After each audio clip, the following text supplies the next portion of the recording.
Before diving into this incredible story, consider subscribing to the channel and hitting the bell. Every story here has something to say, and you won't want to miss a single one. At his son's grave, a billionaire discovers a truth that no fortune could offer him. On a cold November morning, a chilly wind moved silently through the paths of Greenmont Cemetery. The sky, a leaden gray, seemed to weigh down with all its weight, as if sharing the heaviness of the heart of the man who stood motionless before a freshly closed grave.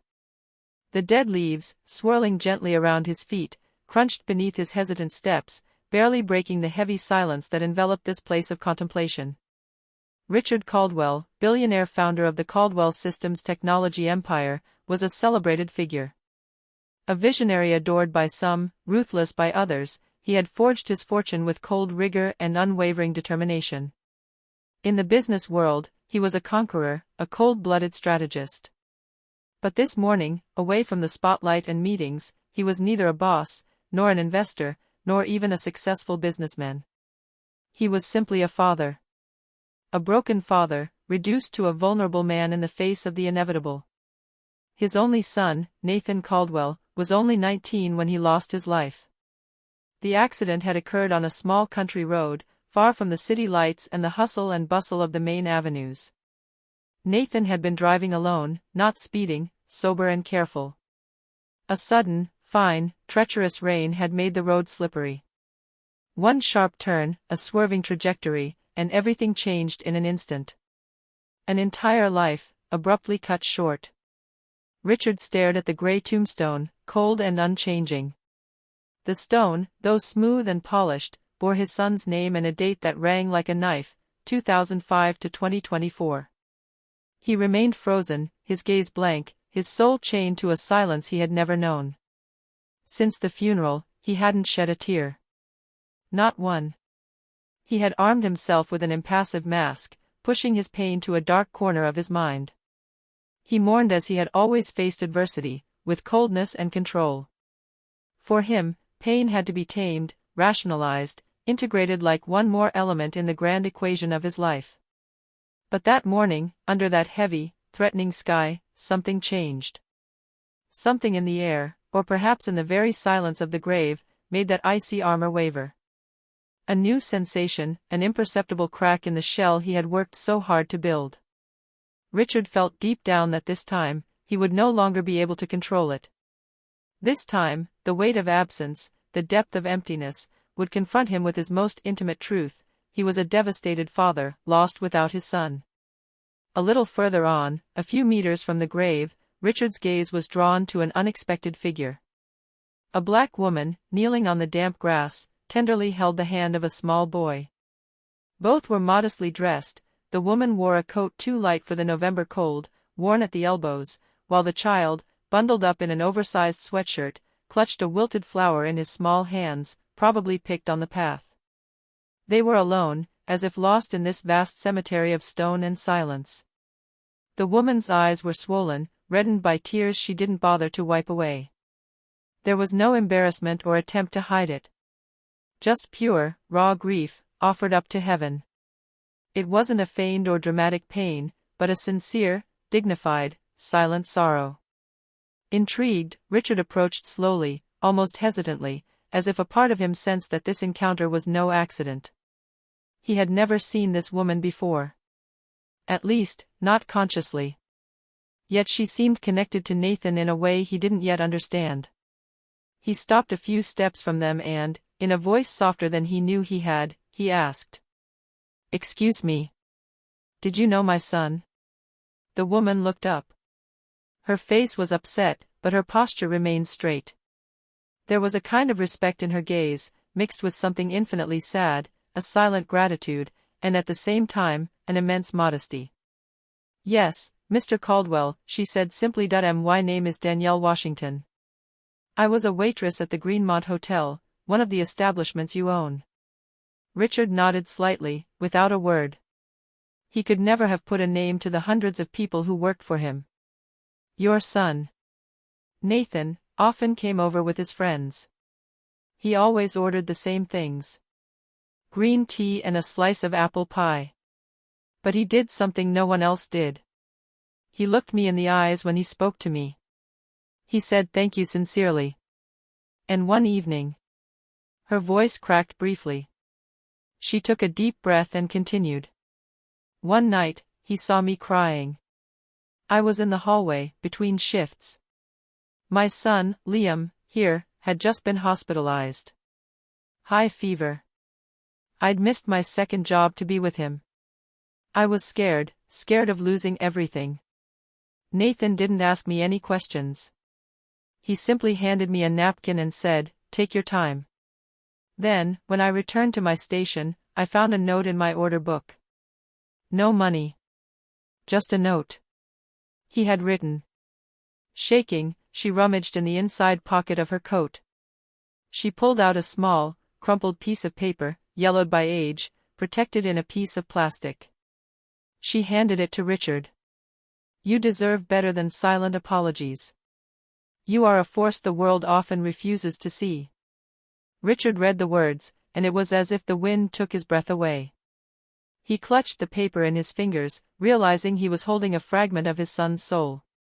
An intimate, precious part of which he had never known anything. He felt a crack somewhere between his chest and his throat. A fissure in the fortress he had built against pain. Did he write that to you? He whispered incredulously. Yes. And I never forgot it. It wasn't pity. It was respect. And in the days that followed, he continued to greet me. He even asked me how Liam was doing.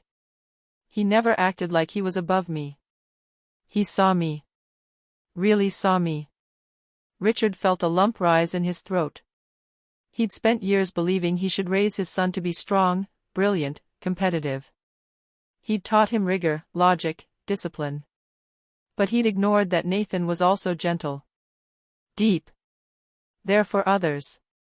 He'd cultivated a heart as vast as his mind. And, your son? Richard asked, looking at the child who still remained silent, clutching his wilted flower.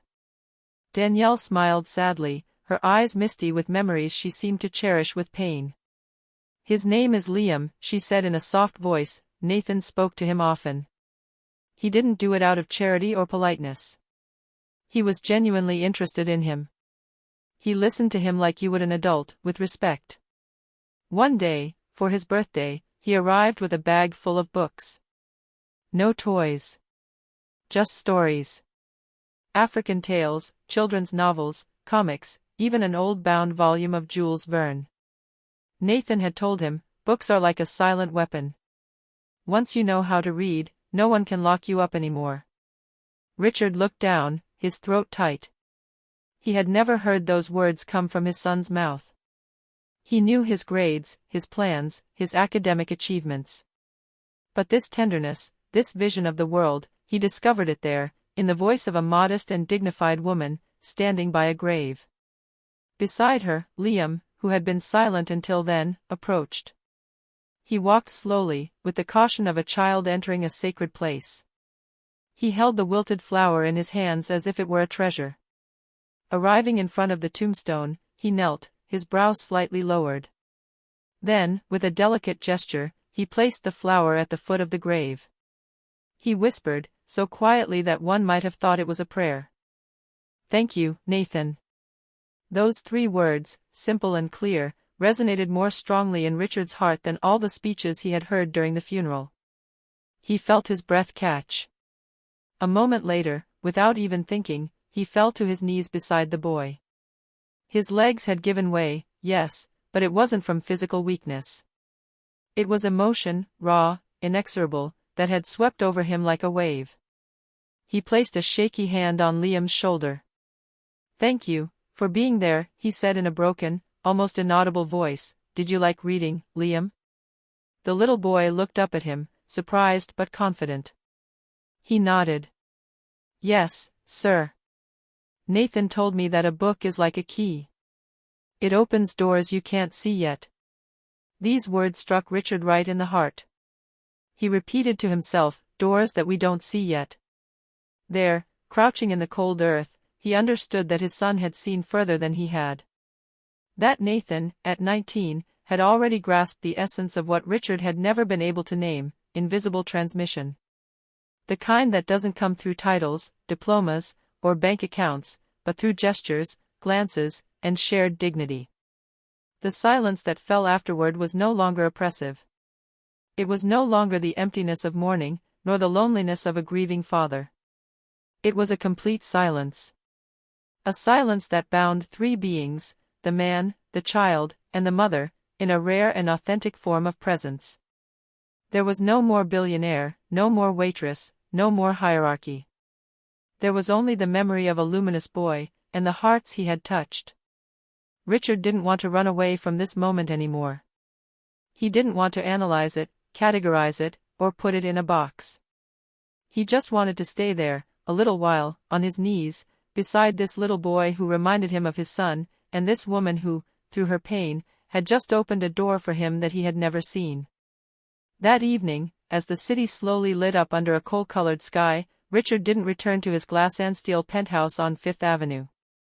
The building, though impressive, with its transparent walls and coldly designed furniture, suddenly seemed like an empty fortress, a mausoleum of success, but not a home. Instead, he made a decision that would have seemed unthinkable the day before. He turned to Danielle and Liam, still emotional from their shared moment at the cemetery, and said in a soft but assured voice, "Would you like to have dinner with me tonight? At my place. Nothing fancy. Just talk. Listen. Laugh, maybe." Danielle, surprised, looked at him for a moment, then nodded slowly, touched by the sincerity in his eyes. She no longer saw the tycoon, but a lonely man, seeking to understand, to connect, to heal. And so, a few hours later, in an apartment usually bustling with formal receptions and heavy silences, a small table was set in the kitchen, not in the dining room, too big, too cold. Richard, clumsy but willing, heated up some soup that one of his cooks had left in the refrigerator. He took out bread, cheese, apples. Nothing complicated. Nothing prepared by Michelin-starred chefs. Danielle, sitting across from him, maintained the simple elegance of a woman who has been through it all. Liam, a little intimidated at first, finally relaxed when he saw Richard hand him a book lying on a shelf, Treasure Island, original leather-bound edition. Nathan had loved it and scribbled a few notes in the margin. The child opened the book as if he had just discovered a real treasure.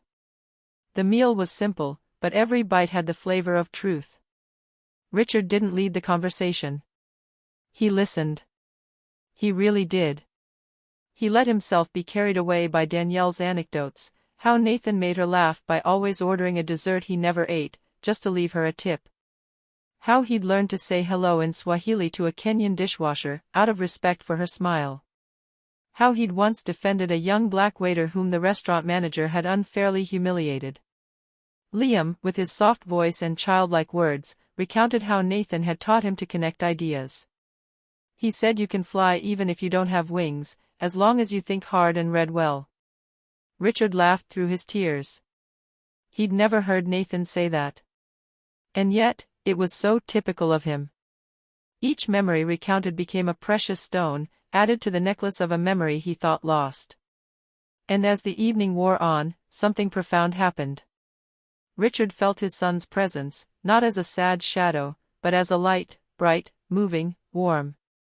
At one point, Danielle said to him, "You know, I think Nathan carried within him a part of the world you tried to forget.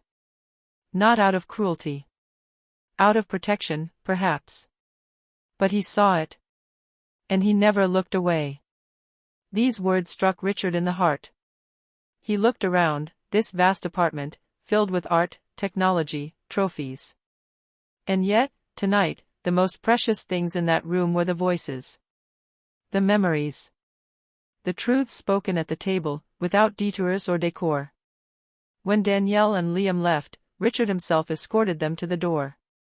He knelt down one last time at the child's level and said to her, in a firm but tender voice, "If you ever want to borrow a book, or talk about Nathan, my door will always be open." Liam nodded, a genuine smile on his lips. Then he raised his fist at Richard, who, a little surprised, responded with a small, awkward gesture. Fist bump. Nathan always did that, he remembered. Even with the kids. When the door closed behind them, Richard stood alone, his heart heavy, but different.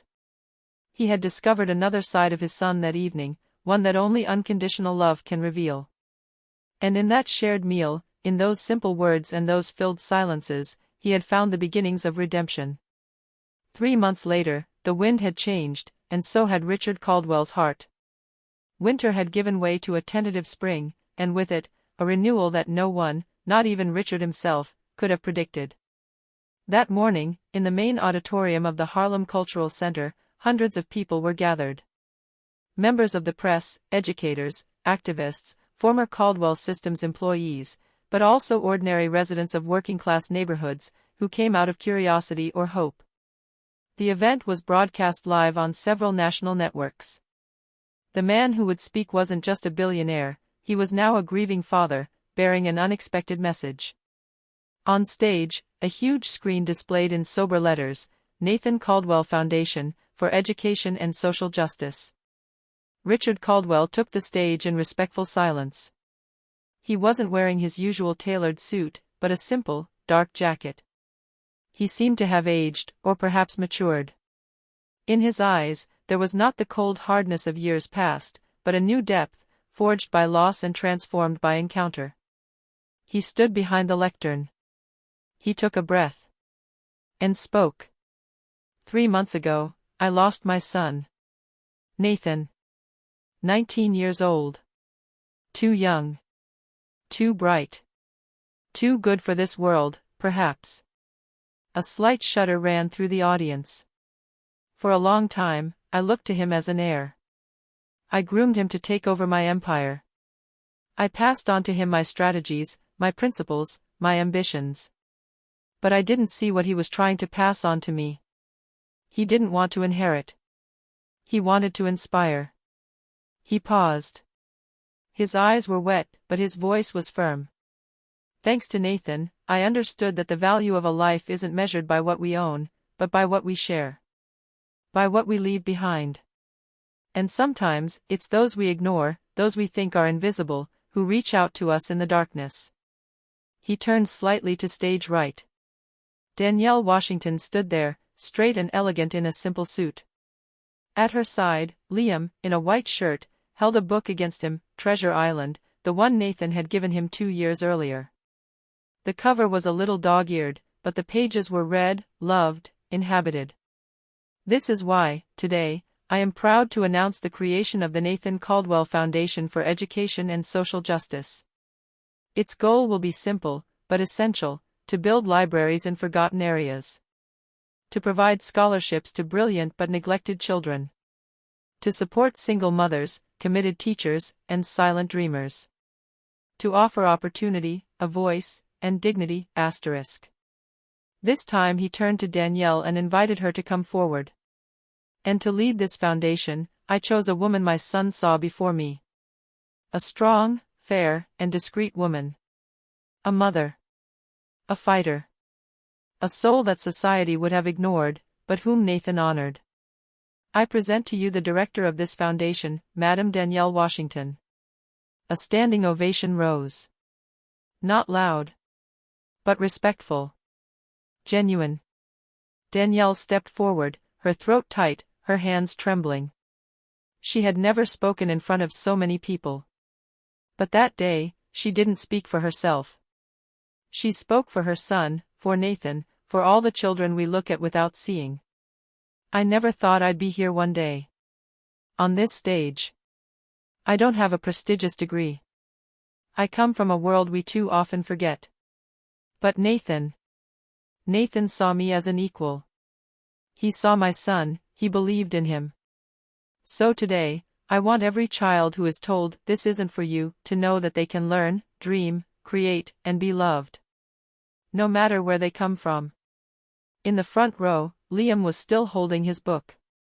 His legs weren't even touching the floor, but his eyes were fixed on Danielle. Proud. Silent. Present. Richard looked at him for a long time.